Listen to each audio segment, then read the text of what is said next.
तमाम सरकारी दफातर में उर्दू राइज की जाए। कायमा कमेटी।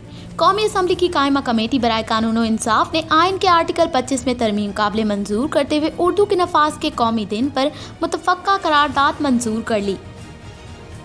वज़ीर आज़म इमरान खान का कहना है कि डोनाल्ड ट्रंप का पाकिस्तान की काविशों का एतराफ़ सफारती कामयाबी है। भारत के पाकिस्तान मुखालिफ मज़मूम अज़ाइम खाक में मिल गए। वज़ीर आज़म का यूटिलिटी स्टोर से अपनी तस्वीर फौरी हटाने का हुक्म।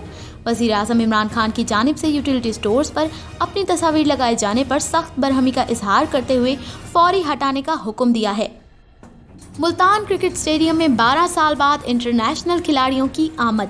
मुल्तान में 29 अगस्त 2001 को पाकिस्तान और बांग्लादेश के माबैन पहला इंटरनेशनल टेस्ट मैच खेला गया और आज पाक फौज की काविशों के बाइस PSL का मैच मुल्तान स्टेडियम में खेला जाएगा। सऊदी अरब ने पाकिस्तानियों के लिए वीज़ा ऑन अराइवल की सहूलत मुतारफ़ करा दी। सऊदी अरब ने पाकिस्तानी, भारतीय, बरतानवी और अमरीकी वीज़ा रखने वाले तमाम दरख्वास्त गुजारों के लिए 1 से ज़ायद बार दाखिले के वीज़ा ऑन अराइवल की सहूलत मुतारफ़ करा दी।